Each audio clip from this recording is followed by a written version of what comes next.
តើបងប្អូនអ្នកណា fan ទុរេនខ្លះថ្ងៃនេះខ្ញុំមានទុរេនលំដាប់ Premium ឲ្យបងប្អូនមានតម្លៃកប់ពកមកបង្ហាញបងប្អូនទាំងអស់គ្នានៅទីនេះមានលក់ទុរេនល្បីជាច្រើនប្រភេទដូចជាប្លែកថងហើយនិងទុរេន Mosan King ហើយនិងទុរេន S16 យើងហ្នឹងអ្វីដែលពិសេសនោះបំផុតគឺទុរេនប្លែកថងហ្នឹងនិង Mosa King គឺជាផលិតផលនាំចូលផ្ទាល់ពីប្រទេសម៉ាឡេស៊ីតែម្ដងធានាគុណភាពនិងស្តង់ដារលេខ1ចង់ដឹងថាតម្លៃប៉ុន្មានសម្រាប់ប្លែកថងមួយផ្លែដែលខ្ញុំបានទិញនេះមានទម្ងន់3គីឡូ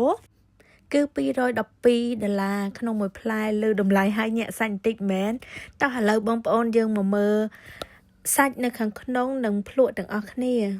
មើលសាច់វាលឿងទុំល្អណាស់និយាយពីរសជាតិវិញបងប្អូនណាយកប់សេរីផ្អែមមុតហើយ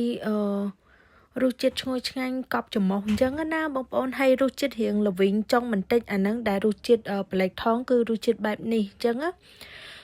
មួយម៉ាត់ហើយគឺមួយម៉ាត់ទៀតនិយាយរួមទៅគឺជាប់ចិត្តហ្មងបងប្អូនហើយបើបងប្អូនចង់សាករសជាតិទុរេនកម្ពុជាបែបនេះបងប្អូនអាចទៅរកទិញបាននៅហាង Foodie Supermarket សាច់ក៏ស្អាតរសជាតិក៏អែមកុំភ្លេចតែសាកទាំងអស់គ្នាណាបងប្អូនអូខេបងប្អូនបាយបាយសូមជួយ like ជួយ share វីដេអូនេះផងណាអរគុណច្រើន